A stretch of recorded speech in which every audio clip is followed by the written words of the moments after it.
What's up, you guys? Welcome back to Black Sheep Family and Autism. My name is Nicole. If you're new here, and if you're new here, go ahead, hit the subscribe button, hit the notification bell, be down with the gang.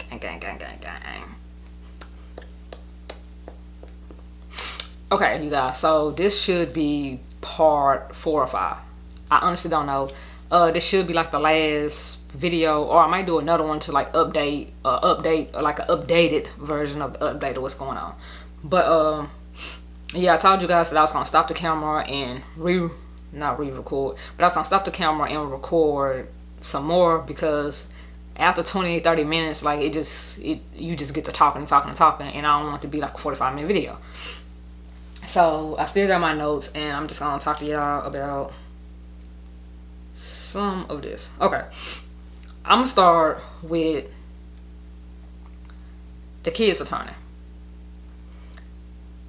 This person wanted a kid's attorney because this person felt as if I would never be able to afford a kid's attorney with the first case. Because obviously, like, it took the kid's attorney, like with that whole thing, they give you like 2 or 3 months to pay the amount of money that you have to pay, which is your half of what's going on. So I got the money, we paid that or whatever, and then, like I said, the next thing was the drug test. And after paying that and doing the drug, we didn't have it like that to do it at that time, but we were blessed, so things start to work out in your favor.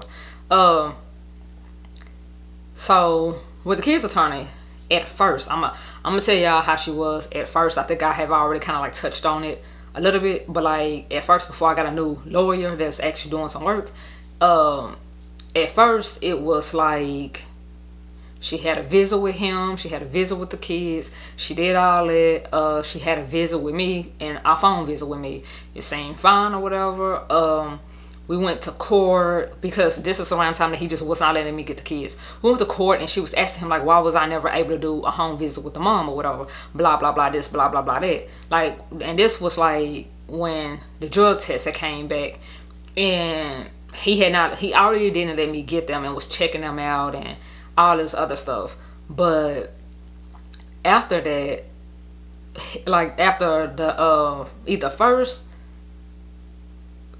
I think, yeah, it was the first drug test or whatever, he was like, oh, well, I know what child law is, but I know what my law is. She was like, you can't do that. You can't just not let her get those kids. You can't just not let her get the kids. Blah, blah, blah this, blah, blah, blah that. And he was like, well, I don't want to. And that's how the whole drug test, so it's before both of the drug tests. That's how the drug test came into place. He wanted everybody to take a drug test. Mind you now, like I said, she was like, the order states that she gets these kids. Why haven't you been letting her get these kids? Type stuff. Because what she wanted to do was a home visit with me and the kids to see how that worked. So what they did was they came up with a drug test thing, and they knew it was like $300-400, and they thought it was funny because y'all had already planned on everybody having to take a drug test. Y'all was fine with y'all taking a drug test because y'all had already saved up y'all money, because y'all had this in y'all bag. So when I say y'all, I mean my kids' dad and their attorney was like, oh, well, we're just gonna sit here and say that we want her to take a drug test, and since we know that she's not gonna be able to afford it,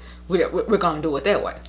So that happened. She was mad, and because when I gave her, like I said on a previous video, I don't know which one, it could have been a second or third one, but like I said, I had gave her my sunglasses from the last time I had seen him, which was before October of 2019. I had gave her his glasses. She was like, well, you're gonna see your kid. I'm like, no, I'm not. He's going to do what the fuck ever he wants to do with this order, like he's been doing with this order. And she was like, well, he can't do that, and that's not how that's going to happen. Yeah, that's exactly how that happened. She was saying how, if he doesn't go by the order, I can go in there and get it overturned. It's cool to go in there and be able to get it overturned, but you could only go over there and get it overturned if she had actually did a home visit with me and the kids. So this person, his attorney, know what they're doing. Like, y'all know how to manipulate the system, and y'all know y'all gray areas to slide through. So y'all know that she cannot recommend that the kids come live with me, because she said I can't go and recommend that they live with her if I haven't even did a home visit with her and the kids, basically. So keep in mind, since before October of 2019, I was not seeing my kids. That he had stopped all that then. So yeah, he had stopped that. He told me, oh, well, you're gonna regret it. You're gonna pay for this. You're gonna pay for that. Blah blah blah this. Blah blah blah that. That's what my baby daddy said or whatever. Like, And this dude, like, he said all that like I was gonna regret it. Like, you are a whole demon out here. So, like, you and your mama, like, your mama's Satan and you one of her demons. So, okay, like, and yeah, like, a lot of people be like, well, you're just so chilled, and it seems to me like you don't care about your kids not being around and blah blah blah. This, my thing is, what do y'all expect me to sit here and do? Like, if a court is gonna constantly sit here and know that someone's lying, the courts are constantly gonna sit here and see how somebody lie on my character, how they have no proof to anything, and how they still just sit here and be like, oh well, they could just still stay with you. Like, we know that you're not going to follow my order. We know that you're going to lie on the mother. We know that you're going to sit here and talk about the mother. We know that your mom's going to talk about the mother. We know that y'all are literally brainwashing these kids. And you know what? Even if the mother haven't seen the kids in 2 Christmases, we're going to sit here and blame the mother for why Carter's acting out. Yep, that makes perfect sense to me. This is what the courts do. Like so what the hell do I supposed to sit here and do? Like, all I can sit here and do is when my kids get old enough to show them paperwork, receipts, and stuff like that I have been in court and I have been fighting for y'all. I never gave up on y'all. I have always fought for y'all. Like, that's all I can really do with my kids. Like, there's really nothing else that I can do with that. Like, I don't even get the point of why I would be over here mad. Like, y'all, the system is not made for black people anyway. And like, this is a real rural city, and I wouldn't be surprised, like I said in a previous video, how they sat there and got his adoptive cousin baby taken by a white judge, and she's retired now, but you know, those judges sit on the bench for years, like sometimes decades, because it's such a small city. Well, it's such a small county. Like, it's real nip. Like, some people be like, oh well, it's cool because most cities like that feel as if the kids should be with their mom anyway. Not when it's a black woman fighting against any other race, or black woman or man. Like, that's not how they work in those real rural cities when no one like you is in there at all. Like, and that's just not how they work. So yeah, so back to the kids time. So Carter went to school and told, mind you now, y'all, this is how I'm telling y'all what Carter said. Carter went to school and told a teacher, a staff member, or somebody that I said that I was gonna shoot his dad. He went to DHS. Well, he called DHS. The school called DHS, and he also made a police report. Mind you now, at the time he was like 9, so I don't know how a 9-year-old is going to get around to be able to do all of this, but he did all this on his own, supposedly. The only problem with that don't nobody want to sit here and talk about is, it's awfully funny how I told him that first I had told him that I was gonna shoot his dad. Then it was, he overheard me talking to Jay saying that I was gonna shoot his dad. But it's just funny how the report was not made until like a Monday or a Tuesday. Mind you now, I was already not seeing them. So when is this supposed to happen? So the date that it's supposed to happen, I didn't even fucking have them. So clearly somebody had to tell you to go say this, and you went and said it, or you just made it up in your mind. And that's like clear as day. Like, how? So when did it happen? When DHS asked them when did it happen, the police asked them what day did I tell him this, all this, like all this stuff was different. You get what I'm saying? Because it's a lie. So when that happened or whatever, now mind you now, my visitation is supervised because it took me 2 weeks to take a drug test, and that's a technicality.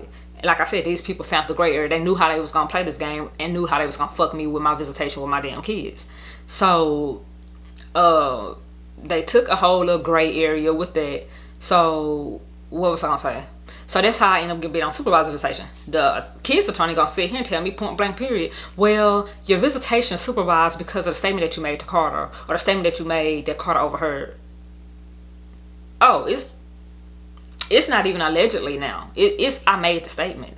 Even though DHS and the police found it to be unfounded, I still made the statement. So I'm still guilty. Even though there's no proof to it, I'm still guilty.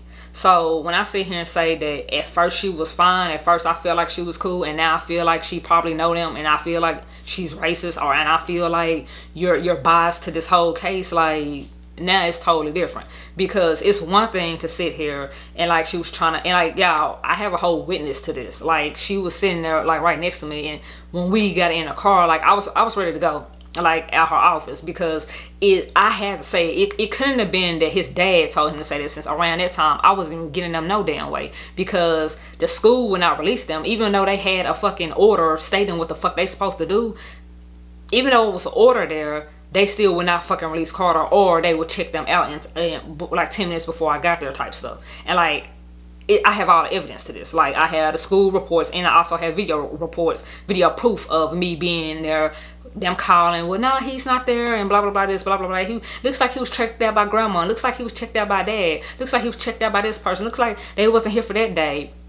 Like I have all this evidence. So it's not even I allegedly said that, it's I said it. Like I can't prove it, but I know you did it type shit. And it's like, oh, so it couldn't have been that his dad told him that. It couldn't have been that he made it up for whatever reason. It's just the fact that I said it. Because the kids are turning, and then the kids turn, was like, well, it would be one thing if the dad was lying on you, but it's another thing when the kids say that you said something. What's the other thing? Because I have had a whole kid sit here and say I pushed her down the steps, and I also have it on video proof on the whole never have I ever challenge where she was like, yes, she lied about saying that. She lied to her dad with saying that. So also that was unfounded.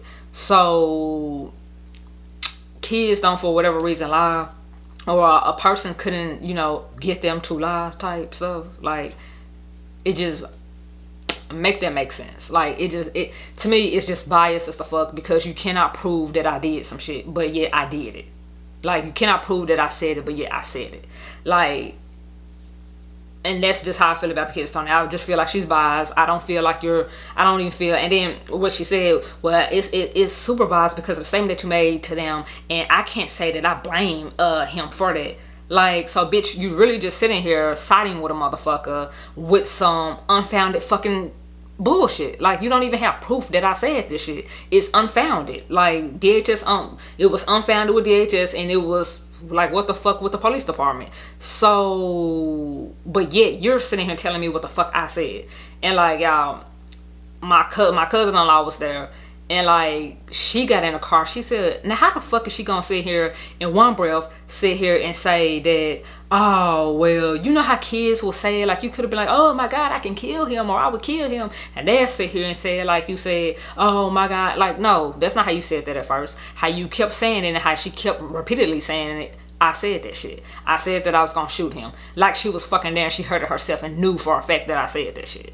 Like, without a shadow of a doubt, or without a reason or a doubt. That's how she was sitting there. And she was like, she gonna sit here and play that whole shit off like, oh, well, blah, blah, blah, this, blah, blah, blah, that. She was like, nah, that pissed me off, she said. And then, because like my cousin-in-law, like, she, like, it's one thing for people to like to hear me say the story and how the shit be going, like, on camera or telling it. They be like, oh, it's exaggerated, blah, blah, blah, this, blah, blah, blah, that. But will somebody actually sit here and sit next to you and listen to the same bullshit that I've been hearing for the past couple of years with this case? It's like, this is why I don't be mad, because these motherfuckers, like, they, like, to the point where she left and she was like, well, if it's that easy to get a law degree, or if it's that easy to get a judge degree, like, come on, anybody can do this shit. Okay, and then the next thing that I know that I was gonna talk about, my foot is going to sleep. The other thing that I was gonna talk about is, I'm supposed to say that, and Carter's supposed to be so violent. Carter has been so violent since I can remember. It's just funny how Carter is so violent in their care. Carter's not violent with me. Carter saying me, and like she was saying, well, I'm just a little concerned about y'all reaction and how his reaction is going to be to you, because he's telling his therapist that he's mad at you and he's upset that you haven't been in his life and blah blah blah this, blah blah blah that. And like, for the motherfucker to be looking at me like, why the fuck haven't you been there? Like, bitch, you don't know that this motherfucker ain't been letting him be there. Like, I'm not gonna sit here and tell my kid, oh, well, I haven't seen you because your dad's a demon and he's just going against the order. He went against the first order. He goes against this order. This is why I'm so inconsistent in your life, because even then, you know, your dad just still do what he wants to. Like, why would I sit here and tell my child that? What I tell my kid is, oh, well, we're gonna have to see what the judge say. We're gonna have to see what the judge do. That's what I've been telling my kid. I don't sit here and tell my kids or kid that, oh, well, your dad He just goes against the order. He don't obey the law. He don't do none of that. It's all your dad's fault. Like, Carter's going to get old enough to be able to fucking figure this shit out himself, and so it's Crystal. So yeah. And also with the last place, the 6-month facility place, and this is another thing that I don't understand how it actually even makes sense to anybody, is Carter was in the last facility for 6 months. He spoke to me on the phone, and everybody, like his therapist, like, well, I stopped him from being able to talk to you because every time he talked to you, he'd act out. Mind you now, all the calls are recorded, everything is written down, so y'all know what the fuck I'm saying to him. So if I was saying something fucked up to him, it would be on document. Like, it just will be on record that I said this to him, and that's probably what made him act out, or I said that to him, and that's what made him act out. So it just really don't make sense to me, like, because you're in this facility whether you talk to me or not. You're acting out whether you see me or not. So clearly the problem isn't with me, but how they're gonna sit here and put it, and how they've been sitting here doing it. Oh, well, even though she hasn't been around, it's still her fault of why he's acting out, because he's acting out because of her. How the fuck is somebody acting out because of somebody that they haven't even seen? What? And y'all, what I will say about the judge at first, the judge was like, well, don't you think that he's acting out because he misses his mother? He hasn't seen his mother? And everybody just looked at stupid. And mind you, the judge said that on his own, with the evidence and the proof and all this that they was trying to put against me. The judge said that on his own. He was like, well, don't you think that maybe he's acting out because he haven't seen his mother in however long? And like, the judge didn't even my foot is really going to sleep. Oh Lord. Yeah, I'm trying to get this together. But the judge was okay, the judge said that, mind you now, that would have been a perfect time for my old attorney to sit here and be like, well, she hasn't been active in their life, because when it's time for her to be active in this life, they check her, or they check the kids out, or they say some type of lie to get her banned from school. They say that we're gonna meet here and they don't never be wherever they met it. Like, that would have been a perfect time for him to say that. And I didn't say it because I think if you speak out of turn in court, your whole everything can be thrown the fuck out. So what his brilliant attorney said was, well, Carter said that he don't never want to see her again, and he don't ever want to be this, and he don't ever want to do that. In fact, he wants nothing to do with her. And like, yeah, that's what he said. Like, yeah, he really got one of them type of attorneys that's a real, like, fugazi bitch like him. So the judge, when he said that, the judge just kind of looked like, motherfucker, I'm not finna sit here and order for her not to be able to, like, because what he was trying to go and lead with that case was, you know, the kids don't even want to deal with her. The kids don't even like her because of this, that, and third. And like, when he said that, the judge looked at me, and I was looking like, yeah, the fuck, right? Like, and if he did say it, my whole thing is, why did he say it? If he did say it, why? What made him say that type thing? And the judge, y'all, was not here for that shit. At the time, he was not hearing that shit. So, like, I don't know, with most people, like, even my cousin-in-law, she was like, dude, if it's this easy to have a degree to be a lawyer, she said, maybe I need to go back to school to be a lawyer and actually make money and to do this, because clearly you don't have to have the best of sense. You don't really have to read nothing. You just come in here and point fingers with no evidence. And I'm like, that's really how this been going. Like, so, but what I will say about my attorney now, because I know somebody in here gonna feel like, well, why don't you get a new attorney? We haven't even went to court for any modifications at all yet. So I don't know if she's going to be good in court or not to want to change my attorneys again. So yeah, and I said something about Carter acting out. I will say that Carter have an anger problem, and he's angry, but at the same time, his dad is a real angry person, an over top person, to the point where we had a whole incident that happened in the school to where my husband was finna sit here and they was gonna go there. And when he seen my husband, he had his fist all balled like he was gonna sit here and actually swing on me, and my husband swole up on him, and then he ran down like a little bitch and got the police called and some more stuff. Like, yeah, it is a lot of mess that the kids don't know what be going on. And like, what's funny with that particular incident, while I'm on the incident, I was coming to pick them up for school because it was my days, and it was my day or whatever. And Carter didn't want to go with him. He kept telling Carter, "Get over here, Carter. You're my son. Get over here, Carter. You're my son." Blah, blah, blah, this, blah, blah, blah, that. And Carter was like behind Jay, like, "No, I don't want to go with you. I want to see my mama. Blah, blah, blah, this, blah, blah, blah, that." Like, a kid should never be put in no situation like that. But it's okay for him to keep the kids, even though he sit here and put kids in bullshit ass situations.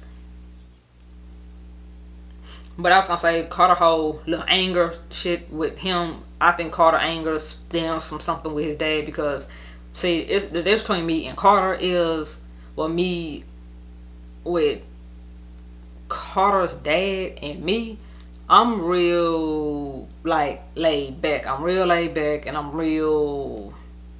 I don't have time to fuck with you, because fucking with you and catching a case is going to cost me money and not make me money, so I don't have time for that shit. If I could sit here and look at you and be like, fuck you, it's like, fuck you, and whatever you talk about. I'm Aquarius. People be sitting here talking to me and talking crazy and expecting a rah-rah reaction. I look at them like they got shit on them and keep fucking walking. Like, that's what type of person I am, because I'm not finna sit here and... Because I know that I can beat your ass, but I also know that normally the motherfuckers that sit here and antagonize you the most will be the motherfuckers that cry wolf, and the motherfuckers that have you paying attorneys to stay out of jail and to keep your record clean. And like, I don't have time to entertain nothing that ain't gonna make me no money. And that's just one of those things. But his dad, on the other hand, he loud, he got a lot of bark, he like a chihuahua, a lot of bark, but not no bite. And that's just all it is. But the difference is, Carter got a trait of me when I was a child. Carter can actually fight. Carter actually is not like, nah, if he feels some type of way, if he feels slighted, he feels jaded, he gonna sit here and let you know. And he got the hands to back it up. That's the difference between Carter and his dad. Like, Carter's dad has actually sat here going back and forth with some other white boy about, I don't even know what they was even beefing about, but they was beefing. And like, he seen the white boy and he was talking all this shit like online, and the white boy came up to him, and like, the white boy was smaller, like my size, y'all. And like, he actually beat him up to the point where blood shedded. Like, you got your ass beat by a skinny white boy in front of your kids in Walmart and was scared to call the police. Like, but you want to sit here and wolf for me and my husband. Boy, that's why I say demons. Demons. Also, the facility that Carter was in, both facilities, even though like I would have to talk to my attorney and get all that situated, but it's up onto the facility on what they're gonna do with your visitation. But I still supposed to have visitation with them. What they did not put in the order is to make him always give me his passcode. And like, what they do is give me the passcode and he'll take it. Then he'll be like, oh, well, she's not allowed to talk to them, and the facility is going to go with whoever has full custody. So if he have full custody, he'd be like, well, I don't want her to call this no more. That's what he'll sit here and do, so I couldn't talk to my child. So Carter's around here thinking that, oh, well, I don't call him. Like, one time in that facility of 6 months, I had called him or whatever, and Carter's like, I'm not supposed to talk to I'm not supposed to be able to talk to her or whatever. So, and then this is why I say that facility is ratchet with a bunch of ghetto hoes, because instead of being like, oh, well, let me check the list, or are you sure, Carter, like, because he will 1 week put me on there, take me off, put me on there, take me off, leave me off, and then the therapist will be like, well, nah, she can't be on here, and then they put me back on there, to the point where the people down there, instead of just checking the fucking contact list, will fucking hang up in a motherfucker face. And then what I would do is call and be like, bitch, why the fuck did you hang up in my face? Like, how hard is it to do your goddamn job and check the list to see what the fuck is going on? Instead of hanging up in somebody's face, like, it's so simple. Hey, he says that he's not supposed to talk to you. I don't know. Let me check the paperwork. That's the professional way to do that, you know. But these folks, like I said, it's a bunch of black ghetto ass motherfuckers that don't need nobody job. Let's see. Also, back to Crystal's phone or whatever. This dude have told me that it was cool for Chris to get a phone, but he don't want me to get a phone because it's a principle of the fact that I'm getting a phone and this, that, and the third. And it's like, y'all, even with this whole phone situation, I could understand if he took her phone, like, don't let her go to school with her phone, and she had to wait till she, you know, when she get out the car, she gotta give her a phone, and when she get back in the car, she get her phone back or something, so she don't be in class distracted. Like, that makes sense to me. But what don't make sense to me is for you not to sit here and let someone talk to their mother on text, because on the phone or text, because with that, you could, with text, with a cell phone, you can sit here and see everything that we're talking about. You can sit here and get a printer. You can literally see everything that your kid do on these devices nowadays. So it just does not make any sense to me of, you don't want to talk to me, but yet you don't want her to be able to talk to me because you mad because of why? Yeah, and that's another thing that I was gonna sit here and say. A lot of people be like, oh, it's exaggerating because, you know, it just doesn't even make no sense. Motherfucker, if it made sense, like, it don't make sense to me either. Because to me, you're not paying child support and you have full custody of the kids, but yet you're still mad at me for what? Mind you now, the only time that I sit here and call, I don't even call. Matter of fact, I text. And be like, are the kids there, what they doing, blah, blah, blah, this. Are they available to talk? That's it. Are you allowing me to talk to the kids? Are they with you? Are they available to talk? What time would they be available to talk? Simple, straight to the point text messages. And it's always, I don't have her call her grandmother. But why would I call her grandmother if she have a whole cell phone? Because even on Wi-Fi, you can still call somebody. So why what's her number? It's simple to get her a number. You can get a Google Hangout number. Like, y'all, I just don't understand it. And I have came to the conclusion that dude just a devil. And like I said, I don't be talking about this because it's nothing positive. Let's see. I said acting out. Also, another thing that I was gonna sit here and say is, I feel like Carter's acting out because he is getting verbally abused and mentally abused. When I have talked to Carter, Carter was like, you know, if he used to do something that he messed up with doing, he'd be like, I'm sorry. I'm sorry. And I'll be like, Carter, quit saying fucking sorry and just do it. Like, quit saying I'm sorry every time that you think that I'm mad. I don't even be mad. It just be like, you did that wrong. And he'd be like, I'm sorry. And I would be like, and he'd be like, I'm sorry. I'm so stupid. I know I'm stupid. And I'm like, who telling you that you stupid? He's like, my dad always tell me that I'm stupid, and I just mess up a lot, and you know, I'm a mess up, like. But we don't talk about this at court. We don't sit here and talk about how he could sit here and tell these kids, you know, or tell my son, you know, whoa, you did that wrong. You're so stupid. When in all actuality, your dad is stupid. You're not stupid. But this is the person that y'all sit here and feel like should have full custody. Someone that tells kids that they're stupid.